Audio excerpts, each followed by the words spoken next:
Good morning or afternoon, depending on where you are. My name is Sarah Weiner, Program Manager of Education and Practice at the Association of Schools and Programs of Public Health. Thank you for joining us for today's ASPPH Presents webinar, originally intended for the presentation at the 2017 Undergraduate Summit, using competencies to inform undergraduate program design and incorporation of evaluation activities.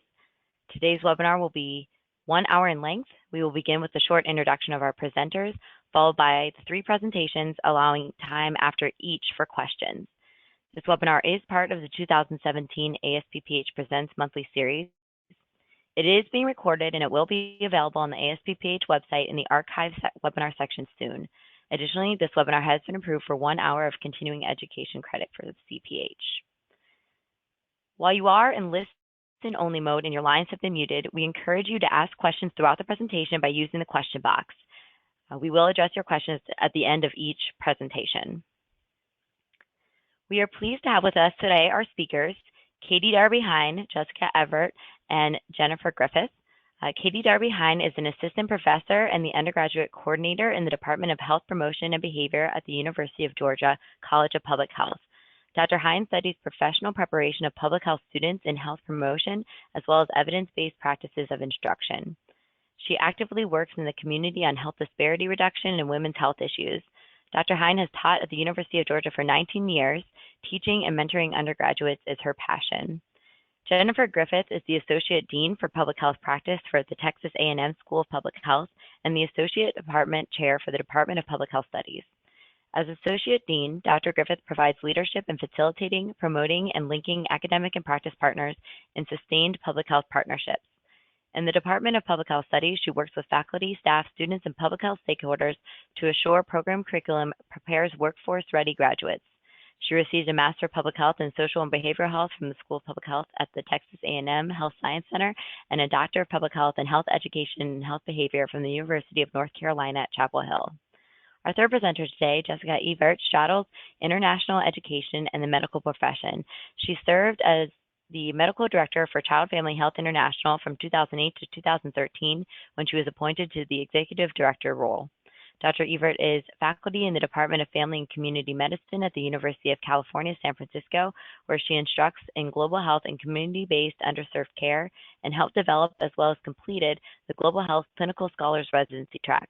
Dr. Evert is a graduate of the Ohio State University College of Medicine and is a longtime advocate for health-related international education quality and ethical standards. Thank you all for being here today. And I'm going to pass it over to our first presenter, Darby Hein. Hi, everyone. My talk today is about how we, in our undergraduate program, worked on making sure that we were meeting our competencies. So I hope that I can share that clearly with you.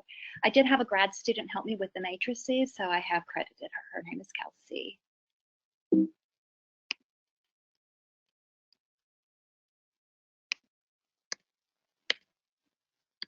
Sorry about that.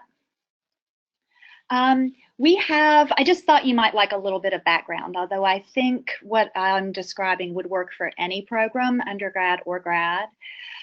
Here at the University of Georgia, our school is called a college, and we have college degrees that include the MPH and the DRPH, as well as 2 bachelor's degrees and then doctoral programs.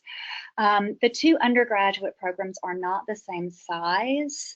The health promotion program is quite large. Depending on how many students are intended in the major, we have up to 750 students at a time. Our environmental health science program has about 100 students total. And that undergraduate coordinator and I work carefully together to make sure we're doing some of the same things when we're talking about assessment. Because I have the largest program in the college, a lot of the assessment work ends up being work that I do. We don't have an associate dean that handles just assessment. And so hopefully I can answer questions that you have. Our undergraduate degree is an academic degree. It's not considered a practical degree, yet we are very interested in our students being able to practice health promotion when they finish the degree. We want them to be able to sit for the CHES exam, so we're careful that we have courses that meet those requirements as well as the courses that meet the public health requirements. Additionally, we have a lot of students who are very, very interested in healthcare. We do not have a medical school tied to our program, although we have a relationship with a medical school that is on this campus. And so a lot of students choose this as their degree if they're interested in medicine of some sort. We have therefore added a third area of emphasis. So I'm going to be showing you two areas of emphasis, but this new behavioral medicine area of emphasis is something we're kind of going to be wrestling with this year. Additionally, our university has a new experiential learning requirement. This fits neatly with the fact that in public health, we think that students should get practical experience. And so we're very interested in having our students go out and do real work out in the community. We have something called a Hope Scholarship in the state of Georgia, where students are given a scholarship to come to state schools if they maintain a B average in high school. This has allowed us to keep our best and brightest in the state of Georgia. And as one of the flagship institutions, we have really, really good students. Because of that, we had too many students for us to be able to handle our practical requirements. So we are a high demand major, and I can talk more about that if anybody has questions about that. But we have about 150, 200 students graduate each year, and we try to keep it at about that number of students per cohort. Our college is relatively new. We spun off from the College of Education and became the School of Public Health in 2005, and were first accredited in 2009. And I just thought the time frame might make sense as I'm going through what we did, that we have now been fully accredited, and that expires in 2021. But we are thinking ahead for what we can do to make sure that we meet the requirements when we have our next self-study. For our initial self-study, we did match up course objectives and take the SEED competencies and match them up for the undergraduate programs. So originally we were accredited for our MPH program, and our undergrad program was simply looked at. Now, of course, the undergraduate program is going to be a part of the accreditation process. And I think this would work even if it was a standalone undergraduate program. So hopefully it will make sense regardless of what your background is as you're listening. Originally, we developed matrices using the 7 competencies that were in place at the time. And we had a big faculty meeting, and we decided that together we could just say what we were doing. So faculty members pretty much said, yeah, I'm doing that. Yeah, I'm doing that. So just for the purposes of you seeing, this was what one of our areas of emphasis looked like. We kind of went through, here are the competencies on the left and our major courses going across the top, and we kind of just put in X's where we thought we were meeting them. Our other area of emphasis is called health services, and it's focused on students who want to go into healthcare, some type of nursing, occupational therapy, medicine. And we knew this just was not enough as we were going forward. We had courses that included theory. We focused pretty heavily on needs assessment and good community needs assessment. And of course, we have a planning and evaluation course. But we did not have a course that taught students how to do scientific writing, and we didn't have a research methods course. So we decided about the year 2010 that we were going to modify our courses and try to get our undergraduates as prepared as our master's students in a different way, at a different level, but prepared to do research and prepared to practice. So we updated our needs assessment to make sure that we had community-informed problem identification. This has been a significant amount of work on my part. And then we made sure our culminating internship was updated to really meet requirements that were out in the community, as well as to make sure that our students had the professional development that they needed. And we do have an internship coordinator who has spearheaded that effort. We then added several courses that we thought were really important. So our students now take a writing course where they learn how to use EndNote. This has been a huge help. They have been expected to write at the end of their program and sometimes hit that course not knowing how to do it. So this writing course is early on. They take research methods toward the end, and we do teach them how to write a literature review and to use software to be able to conduct statistical analyses. Additionally, they take a capstone class where they have an e-portfolio. All of their professional work is included in that e-portfolio, and the students hit the major knowing that they're going to have to do that. And they're recommended to fix their work as they go along so that what they present potentially for employers someday or for graduate programs is the best of their work. So we had those matrices with our original courses, and then we had this many required courses, a pretty nice list now. Oh, great. Now we're really going to meet all of the requirements we need to meet. We can do a new matrix, check off all the boxes, and as everyone listening knows, that's just not good enough. We figured that we might need to have more than just faculty saying we're meeting a competency. We knew that we needed to make sure that even though our syllabi matched up with what we said we were doing, we needed to make sure the assessment measures within the courses matched up. And we knew that the instructors thought they were meeting the course objectives, but when we started to really look at it, some course objectives really probably weren't being met sufficiently. And so as you're thinking about this, of course, I imagine that you're thinking what I was thinking, which is how do you get people to examine what they're teaching without getting defensive? And I think that's the real strength of what we did here at the university. We managed to answer these questions without getting anybody unhappy. We had a really large program assessment, which all of us have to do from our university. And two major questions, of course, were asked. Other than exams, how do you know students have learned? And other than grades, how do you know students have command of the course content? And these are the questions that make you sort of freeze for a minute. At least it made me freeze for a minute and think, gosh, we really don't have a way to document this.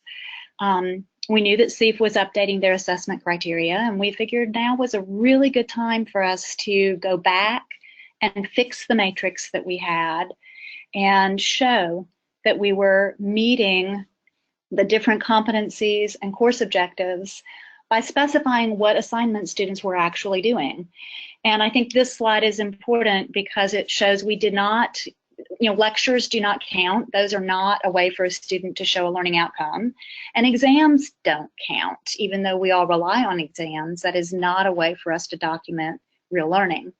So we had to really think, what are we doing to show that our students are meeting the requirements that we want for them to meet? And so we did something that worked really well here, and I thought might be something that could easily be done by other people. We developed a new matrix. We compared the competencies that we had because at the time we didn't have the new domains. And instead of those X's that I showed you, we plugged in the assignments.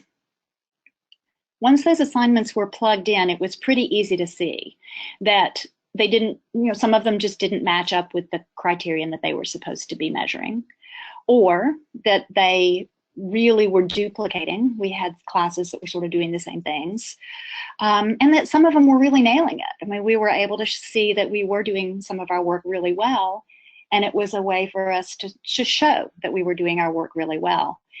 And this was really low tech. We needed something that we could clearly show what we were teaching students and how they document how they were learning, but also that we could keep updated. And we didn't have fancy software. We don't have an assessment person who's dedicated just to doing this as a job. So we needed something that was pretty quick and easy to do and to keep up. So here's the original kind of table. And I know you can't read this, but we ended up with something that looked like this. And you can just see where the holes are. You can see, we used red to show something wasn't quite right.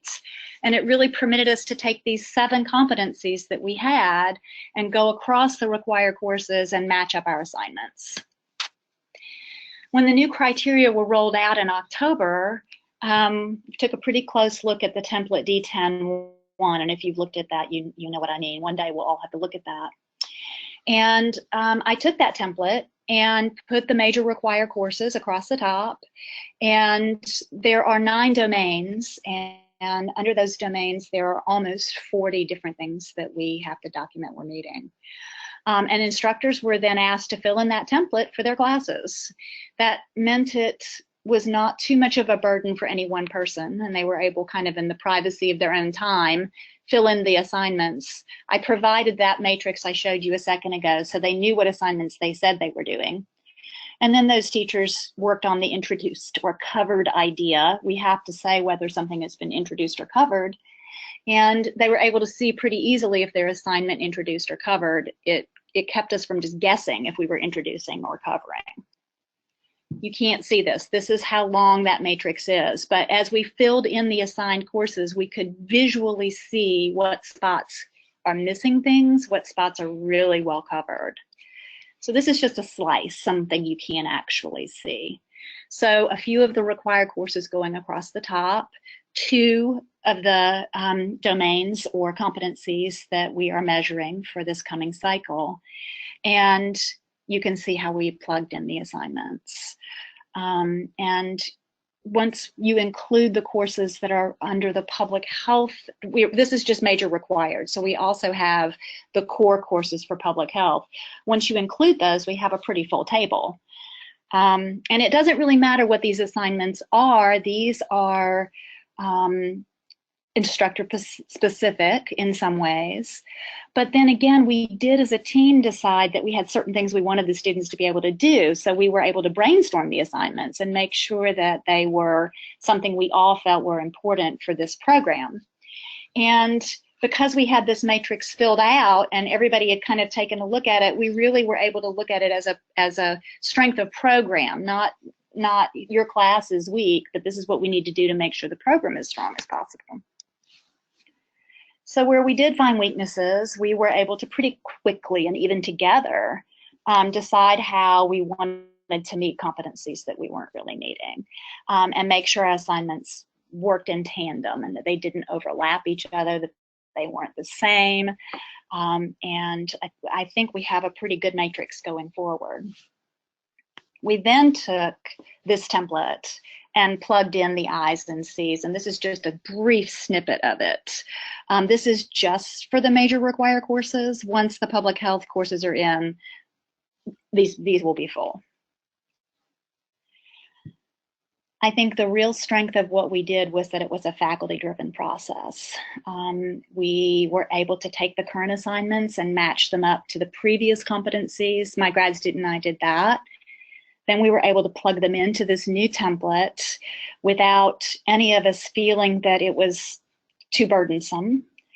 And then the faculty got together and was able to, collectively just talk about what the assignments were and what we wanted our students to be able to do. And then we updated the matrix, and now we're matching up the syllabi. Most of the syllabi have been changed to match up what the new domains are for this fall. So we took something that was really low tech. We were able to not have faculty be upset. We were also able to get all of the faculty, all of the undergrad faculty involved. It didn't just fall on me, for example, as the undergrad coordinator. I wasn't taking their syllabi and guessing. We now have a document that very clearly indicates how we're meeting the domain completion. And this helps us both for our university assessment that we have every fall, as well as something that we will have in place when it's time for us to do our next self-study. We do have to add in the core public health courses and the major elective courses. Those matrices do exist now, and so this comprehensive matrix still has to be put together. This is not a top-down approach, and I found this to be such a huge plus.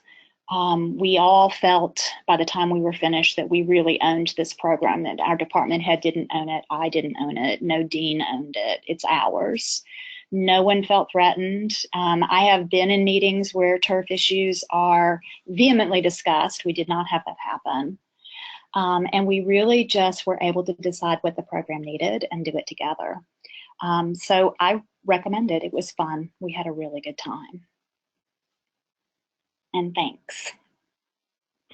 Thank you very much, Katie. We do have some time for some questions. I'll remind all the participants that you can submit your questions via the question box.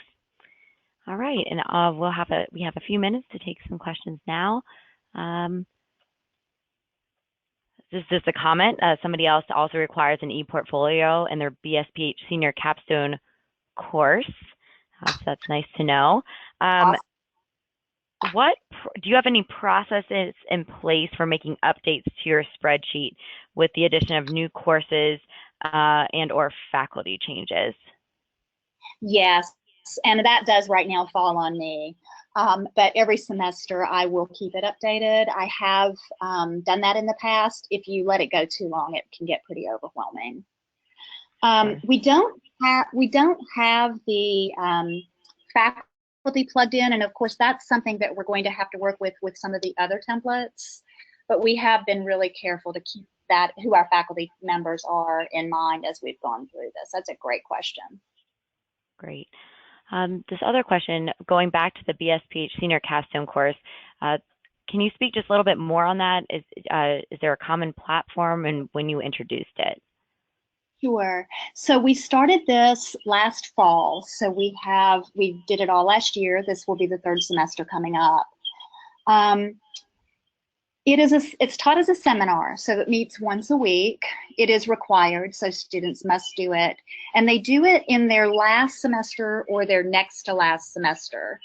It is intended to be culminating, but the internship is sometimes the very last thing students do. And if they go somewhere else, we encourage them to go wherever they want to.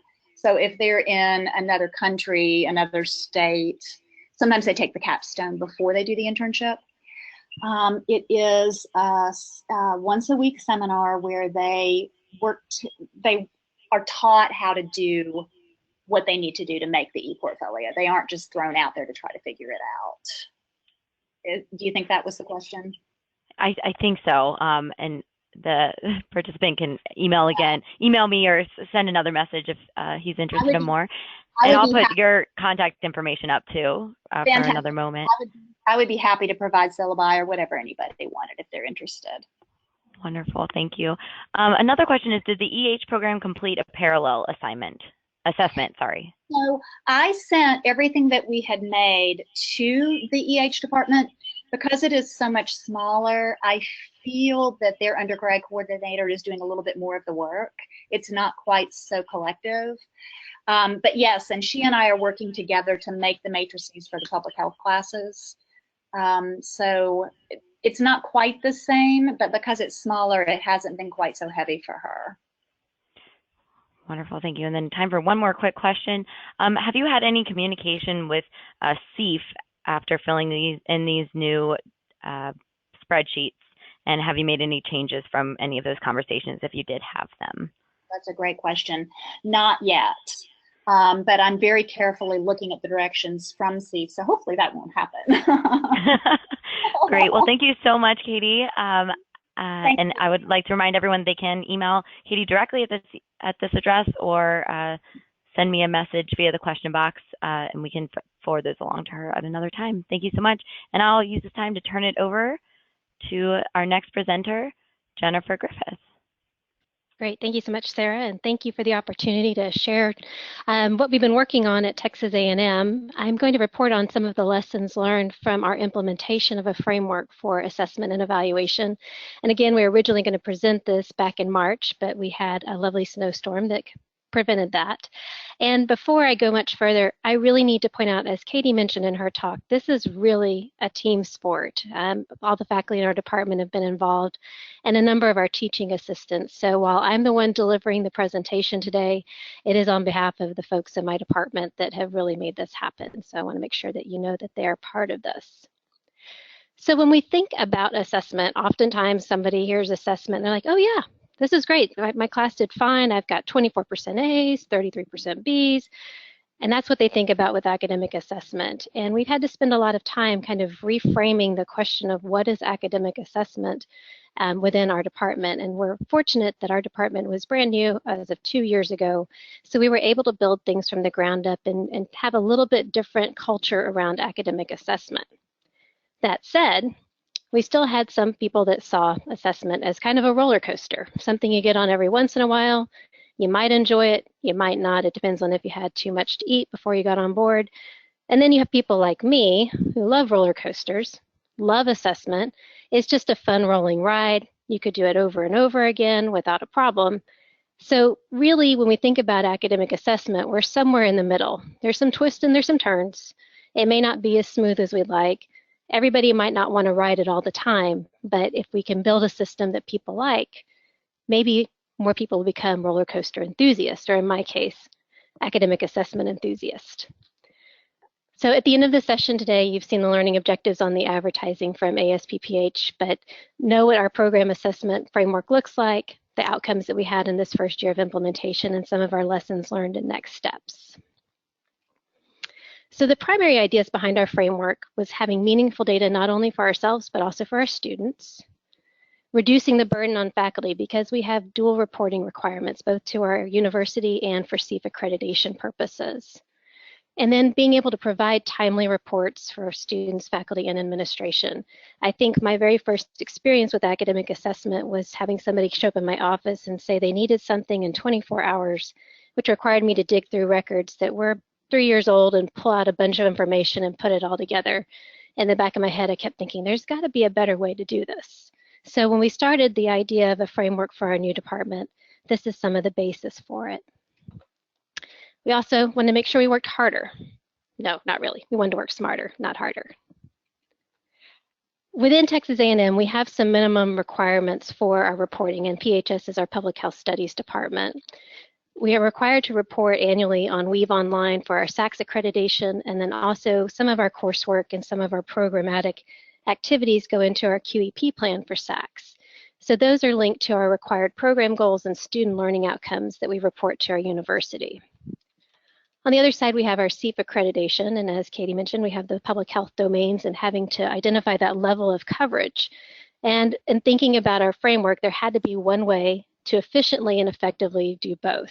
In other words, we wanted to kill two birds with one stone and not have to do this 3 and 4 times a year.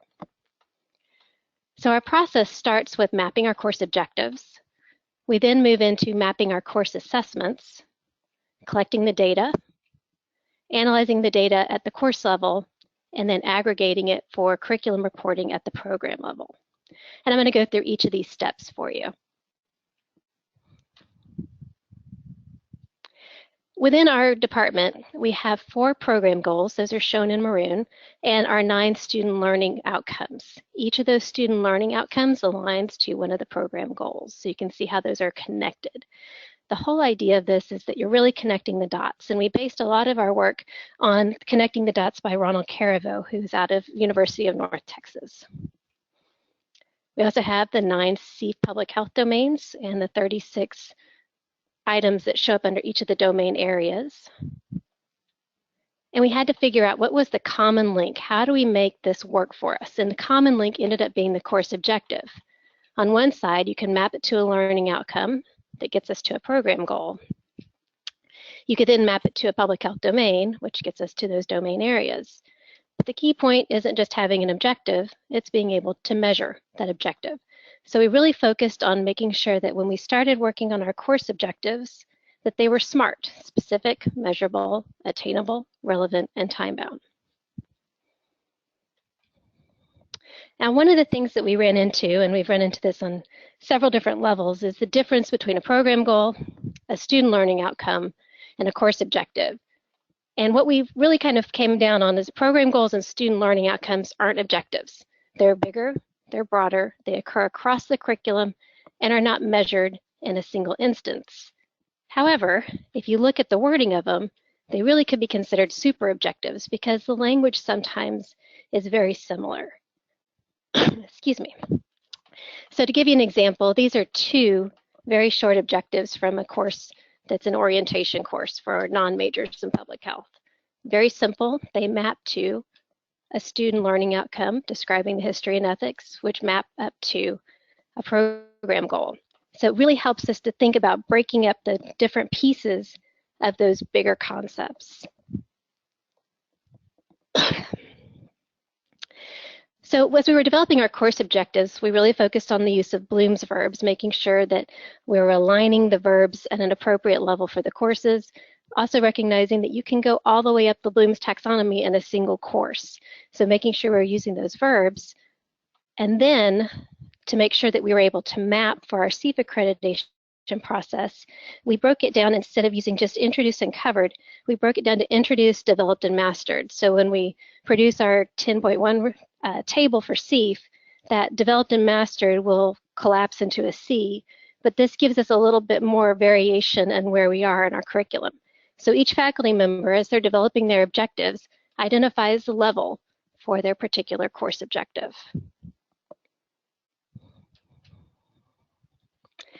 We're required to have certain elements standard across within our program. That made it really easy for us to come up with a standard table that all faculty use, regardless of their course, in mapping their course objectives. So we have the program goals, which are shown in maroon. Then you see that the program student learning outcomes are highlighted in green. That is where you align your individual course objectives. So here's some example objectives showing up. You'll notice that not every course is expected to cover every student learning outcome. So in this case, the second student learning outcome under Program Goal 2 is not covered in this course, so the faculty member would just drop that out of their template and any others that they're not using. The next step is to map to their CEEP public health domains. And rather than having a 3-column kind of messy table, we decided to use just some subtext at the end of each objective, basically providing an appendix at the very end of the syllabus that lists all the public health domains and their numbering, and at the end of the objective indicating that that's public health domain 1.1, 1.4, whichever objectives are covering which domains are shown in this manner. So every course is doing this, and we collect all of these at the beginning of each semester. That allows us to do each semester a check of what's being covered in our courses.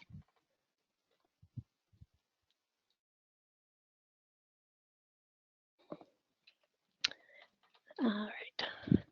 So just to give you an idea, similar to something that Katie was showing, we have our curricular map, and we're able to go in with our course objectives off of those syllabi each semester and update or modify the curriculum map based on what's happening at that point in time with the different courses. Now, the next step for us was mapping our course assessments. And again, our key point here was going to be the course objective. We had the course objective mapped 2 ways, to our program goals as well as the CEEP domains. So with each objective in a course, faculty members would determine what assessments they're going to use to measure those objectives. This can be exams, exam questions, it could be papers, it could be a rubric that's used to score a certain part of a paper, it could be a group project. There are a lot of different ways assessment occurs.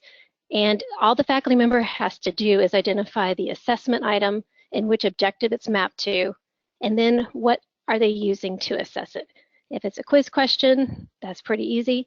Our rubrics take a little bit more time, and in our writing intensive courses and project-based courses, those get a little bit more squirrely. We started using a program called ExamSoft. And one of the things I love about ExamSoft is it makes it really simple for you to map to your objectives. So if you'll notice on the far left-hand side, it has categories, and we have categorized public health activities within the framework of core functions and essential services.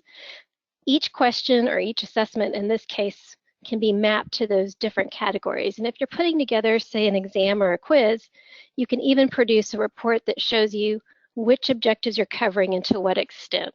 So this one had a lot of questions that talked about public health milestones. Makes sense, it was a class about the history of public health. We're also able to do this type of thing with objectives linked to elements of criteria and rubrics. The next step is collecting the data. So I'm using the example of an exam because that's the easiest one to show without going into a great deal of detail. And when students take the exam, we get the data back, we run it through the system, and we're able to produce course data leveled reporting. In this case, this is a summary report that's given to the faculty member. you'll notice that the high score here is 114%. That's because some questions were given as bonus questions. In other words, they weren't great questions. I can say it, I'm the one that wrote them. And then you see the low score and then the average score. This software also gives you a report of at-risk students. Now, I'm not showing the students' names here because of FERPA, but as an instructor, if I notice that a student is continually struggling with any type of assessment work, it gives me a chance to intervene early rather than waiting till midterm or final exams. I'm also able to look at the performance on questions. So I mentioned that a couple of questions were given back as bonus questions. You can see on the one I have highlighted, only 46% of students got that one correct.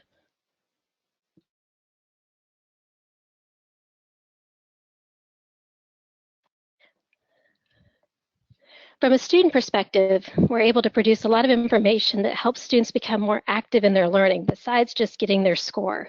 I made an A, I made a B, I made a C.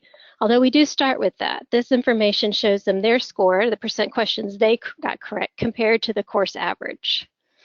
So this is something that immediately gives them a little bit of information about what they're doing.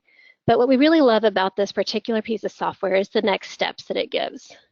This particular screenshot shows all of the course objectives that were tested in the particular assessment. So they're able to see which objectives were covered, and then they have indicators of whether they're doing well or not. And the doing well really is if they scored above average and were above 70%, the average of the group. And if it's needing a needs review, they are not scoring above the average, maybe within the 70% range, but not. And if they need improvement, they're going to see those red arrows. So those indicators really give them an idea of how they're doing in the course. What's also very helpful about this is somebody could make an A, and I had this happen. They made an A on a quiz question, or made an A on a quiz, but they were failing or needed improvement in domain areas and objective areas such as define commonly used terms or recognize commonly used terms. So this gives us an idea that even if somebody is making great letter grades or numeric grades, there's still gaps, and we can use that to intervene with students. Students also get a report of the questions that they missed. So it tells them, of course, the question number is, what objective that question covered. It will tell them if a bonus question was given and full credit was given, but it'll also still tell them that they have an incorrect answer. And in thinking about this, we had a number of students that would come to office hours concerned about how they were scoring on certain types of questions, and being able to look at what they were doing in performance on their particular objectives as well as the types of questions they were missing on their assignments. We were able to diagnose some study habit issues that they could address. Now, that's only from a single course perspective. What really helps us with our programmatic reporting is our ability to aggregate the data. And by having things mapped at the objective level, we're able to roll things up across our courses. How does that work? Within a particular course, you may have an assessment that measures objective 1, 2, 3, rolls it up, and you're able to get multiple assessments going to that single objective, multiple objectives going to a student learning outcome, and being able to determine how you're hitting those particular outcomes in a numerical sense. You can do the same thing looking at it from just the reporting of the categories on a single assessment. So in this case, you can see percent correct really wasn't doing too well in these categories that really were getting at defining or recognizing public health milestones, things of that nature. So this gives the instructor an immediate opportunity to test, retest, reteach, and assess the students after that reteach moment. The same concept works across courses. So we like to tell our students, just because you learned in Class A doesn't mean you have to or should forget it before you get into Class B, because you're going to use a lot of these basic tools and concepts over and over again. And this is really bared out to be true when you look at the concepts across our courses. So you can roll up course data into a student learning outcome across multiple courses using that same aggregation strategy, where you take the numeric data from the objectives, that's the percent attaining that objective, and rolling it up across the different courses till the program goal is met. we take individual courses and aggregate the attainment data, and we're able to get to a course and program snapshot. These are our 4 programmatic goals and the 9 student learning outcomes. And I was telling Sarah earlier when we were reviewing these slides, our numbers look really good, but this was kind of an anomaly. This was our first year doing the data collection, and we had a small cohort of students that were very highly motivated and exceptional. So we don't anticipate seeing 90 and 85% attainment rates as we continue forward. We're looking probably more in the 80s and not having as many 90%. So we've had some successes and challenges. It's still a little bit of a crazy ride. We have a lot of data, and we can tell some of the story about how our students are doing in their program and meeting course objectives, program goals, and covering the public health domains. We've got the outcomes of map syllabi that lead to our curriculum maps that allow us to map our assessments and aggregate data and look at data from a student perspective, from a faculty perspective, from a course perspective, and then on up into our programmatic perspective. But we also recognize that we still have some gaps, and those are areas that we're continually working on. The process is not foolproof. There are some areas that we can continue to improve, and I'll hit those on the next slide. But we have a lot more information and are able to put hard evidence behind some of the things we think have been happening in our classes. We're able to bear it out with the evidence. As we move forward, we're going to continue to address our curriculum and assessment gaps. And if there's one thing that this framework has done for us, rather than waiting to get everybody together to sit around a table and look at things like what has happened with us in the past, kind of thinking about, well, what are we covering in this course? And we do it maybe every couple of years.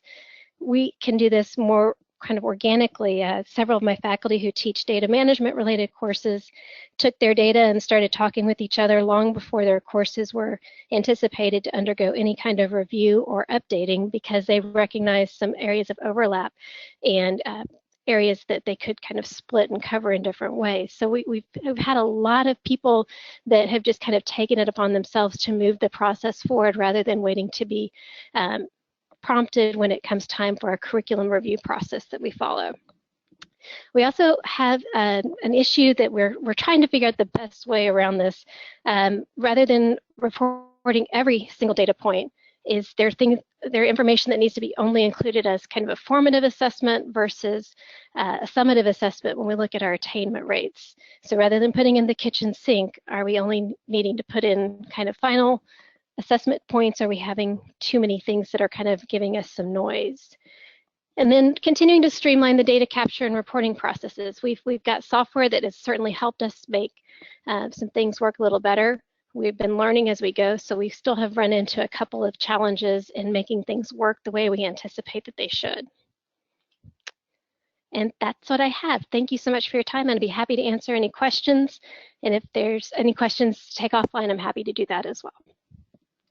Jennifer, thank you so much. This is super interesting and also very interesting considering what Katie covered in the first presentation. Time for just a quick question in light of our unfortunately limited time today.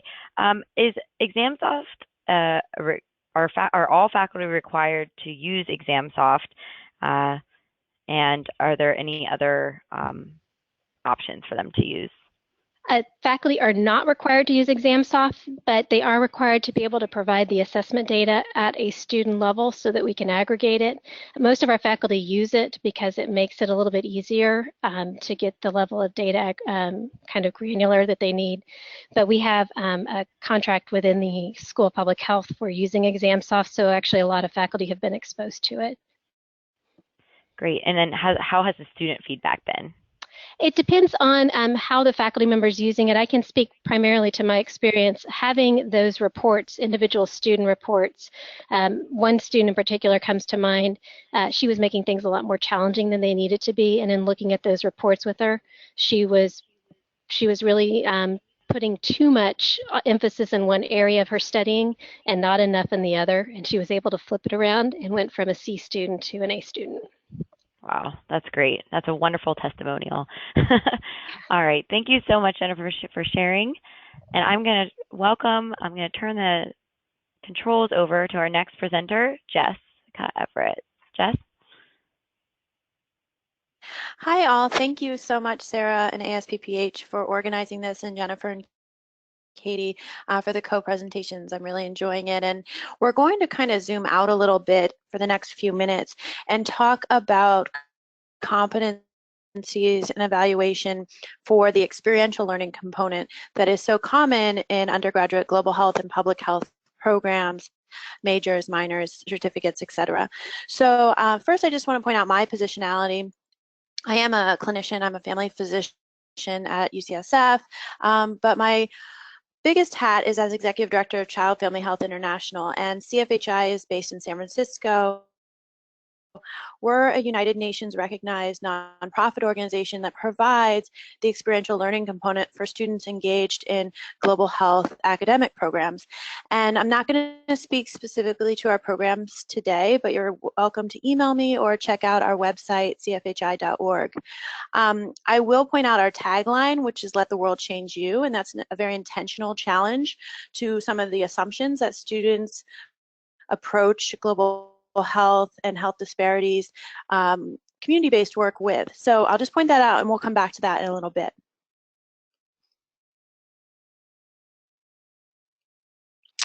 When it comes to evaluation, oops, sorry. When it comes to evaluation and assessment in the setting of experiential learning, I just want to give a nod to the variety of different aspects and interpretations of this that are out there. Because experiential learning is multifaceted, it's happening often at a community level, and it's often incorporating both the student learning as well as layers of other engagement and activities, such as partnerships between institutions in the global north and potentially the global south, or in our own backyards between institutions that are fairly well resourced and communities that are less well resourced. There's a lot of faces and facets to assessment and evaluation. Even the terms assessment and evaluation are challenged by different communities' interpretation of those. So when we look at global health and public health experiential learning, whether it's practicum or internship, we often are looking, and we're talking a lot today, about the impact on learning and student development. And that could be short-term, mid-term, or long-term. And then we also can look at the impact of the experiential learning component on courses, programs, and degrees.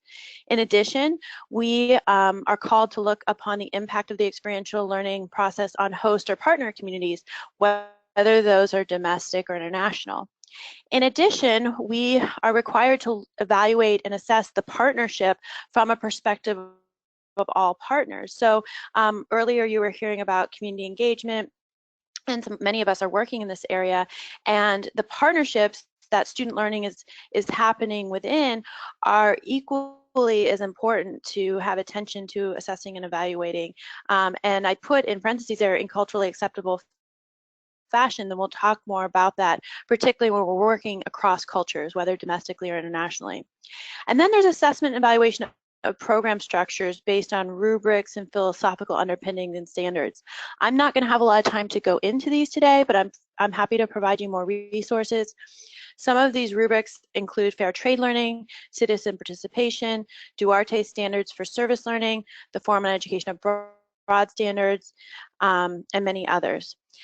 And then there's assessment and evaluation of the impacts of the service components. So often these practicums or internships are having some sort of service component, and unfortunately technical assessment of those is often lacking. And so it's really important to separate the technical assessment that has to happen if you're intending on having a community-based outcome from the assessment of learning and partnership and programs. So today we're really going to focus a bit on the student development piece.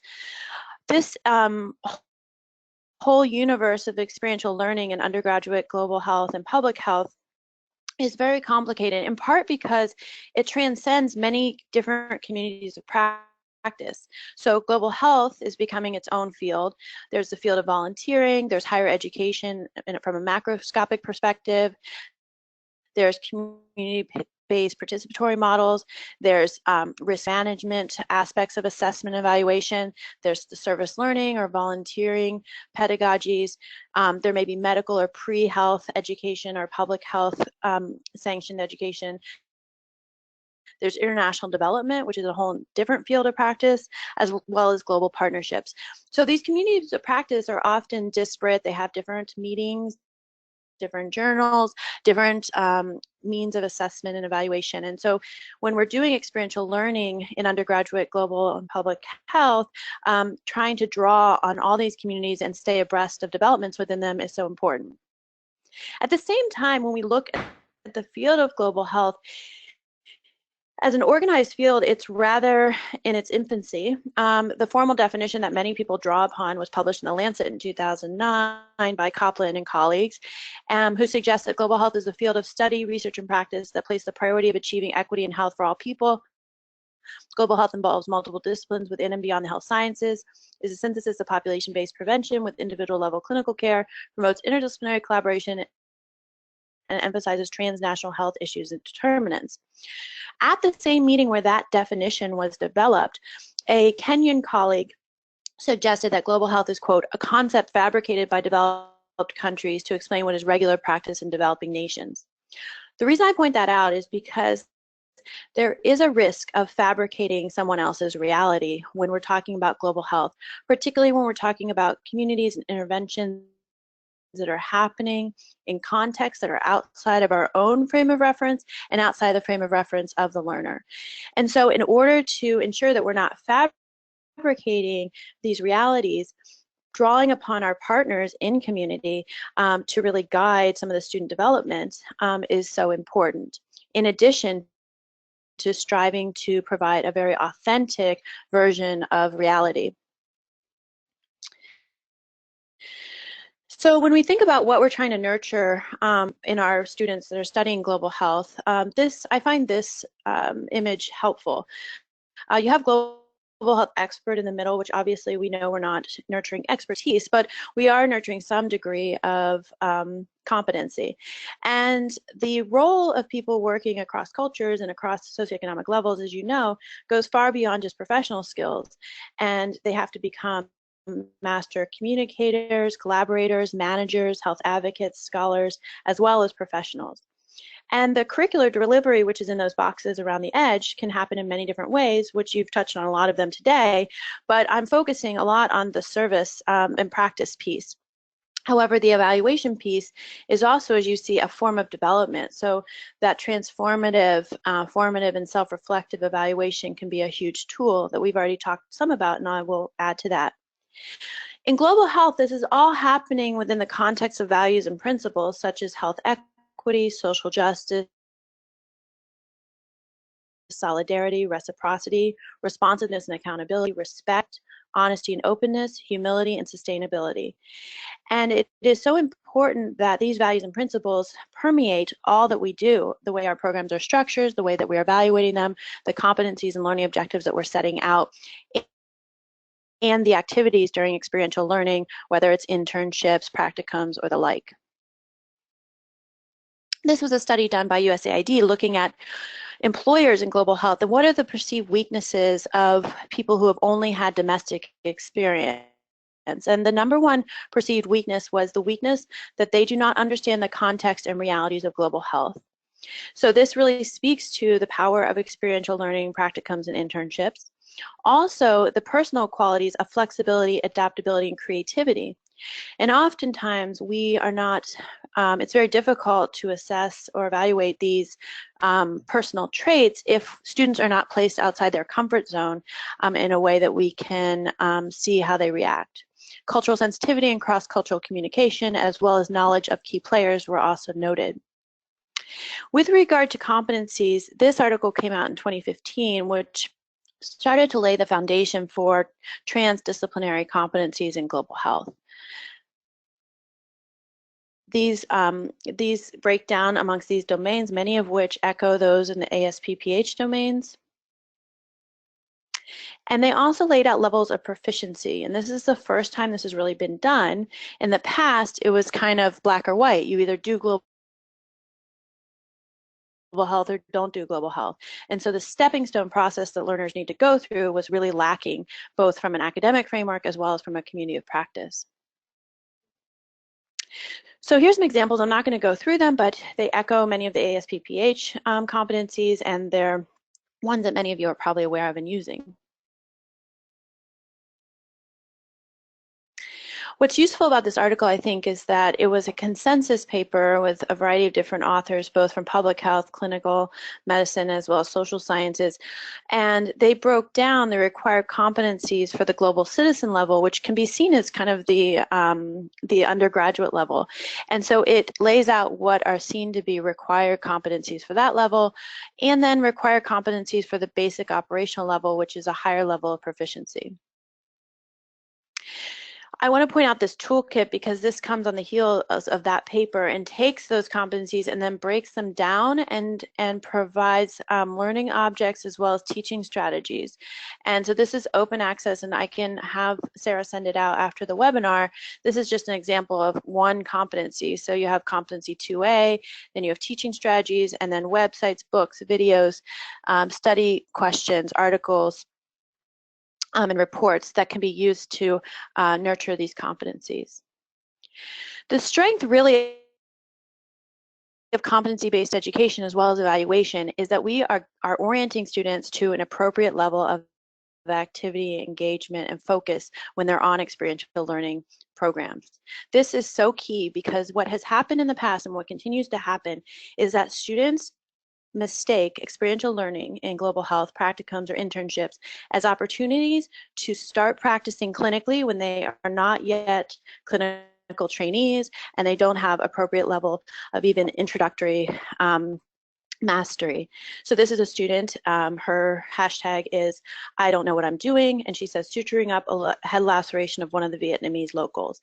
This is an epidemic. There's been research in this area that suggests that there's upwards of 100,000 students a year going abroad to seek hands-on patient care as undergraduates under the auspices of global health, public health, practicums, internship, and volunteering. And the dangers to patients are self-evident, I think, to many of us on this webinar, but are also chronicled in articles such as this, showing how dangerous this can be. And so how do we orient our students to the appropriate learning? Well, this article, the Annals of Global Health article, went through over 20 competency sets to look at what are the appropriate competencies. What this was leaving out is really the partner or in-country community perspective on what's important. So this paper, which recently came out, and I'll send a copy of it out to you, looked at host and partner competencies of perspectives on desirable competency development. This had over respondents from over 30 countries. And they teach a variety of different students. Undergraduates were the most common, but also they are hosting medical, public health masters, business, engineering, and many other types of trainees. The demographics for this study, nearly 15% were rural, so more of an urban sample, and 40% were from non-clinical backgrounds. So some of the key takeaways, number one was that it was seen to be very important that students recognize their own limitations when working outside of their own context and in settings that are highly professionalized, even if they appear to not be highly professionalized from the student's frame of reference. Number two was needing to work well within a team and maintaining respect. Number three was grasping the huge role of culture in health and healthcare. Next, the dichotomy between clinical learning and non-clinical learning was put towards them, and the clinical learning was thought to be much less important than understanding about culture and professionalism. And 0% of respondents out of 200 respondents said that it was important for students to be working independently or that they were coming as ready practitioners. This contradicts a lot of what students are being told when they're being accepted into these opportunities. After the experiential learning component, the host communities reported that 72% of preceptors received feedback from students, 71% debriefed students, 48% wanted more students, 52% said the current number was fine, and 0% wanted less. And 90% of students said that they wish 90% of community members said they wish students would be more in touch after their rotation. Some of the biggest mistakes this is qualitative data that is yet to be published. They must abstain from over-expectation, over-criticism, must have a compassionate approach as the host and team puts lots of effort into establishing the program, not respecting the environment and culture, tending to over-expect from the program, and attempting to do too much and not being able to achieve goals. We collected qualitative data on what should students remember when they go home, our culture and our dedication to make their time memorable. To be a good doctor, you need to be a good listener, must listen well to your patients, and that they can change the life of a person who is different if they are aware and respectful of that difference. So you're hearing from host communities that their goals for students are much different than the competencies that we lay out in academia and in our peer-reviewed literature. When we look at the impacts of the student presence on these communities, this is a study by Kung et al. That came out last year, and there were three strong impacts. The first was increased English proficiency with host community members.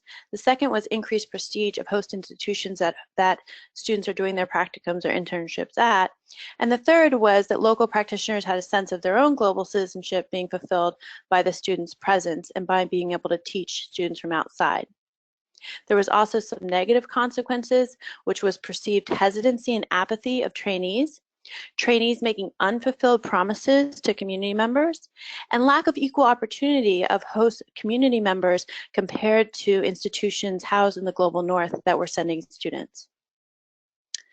I'm not going to have time to go into this study, but it's basically showing the contrast between brigades and missions, drop-in, parachute-in activities where students are being involved in setting up some temporary structure, whether it's clinical or non-clinical, and students being placed into existing health systems or existing NGOs. And this study pointed out that the learning that students have is very different. So this is self-reported learning from student reflections, and that when they're integrated into existing systems and organizations that are owned and by the local community members or run by local community members, that they are understanding public health and the community context much better, as well as cultural influences to health and healthcare, health systems, the understanding of disease processes over time, as well as local standards of care. So this is a comment by a medical director from India, and he said, as a global citizen of the world, if I am able to educate a student from any other nation and he feels a little softer about places that are not as economically well off, then from that perspective, of course, it's beneficial because we are benefiting some students living in affluent nations to have a balanced view of life. And so as educators, our challenge is how do we measure this balanced view of life?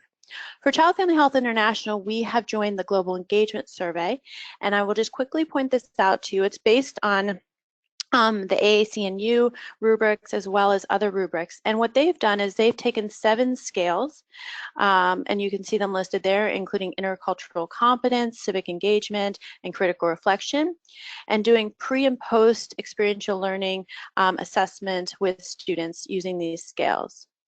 They have in their first year, which had 241 and 107 case matched, they saw results with statistically significant increase in intercultural competence and communication, as well as self-awareness, in civic engagement and efficacy, and in civic engagement conscious consumption.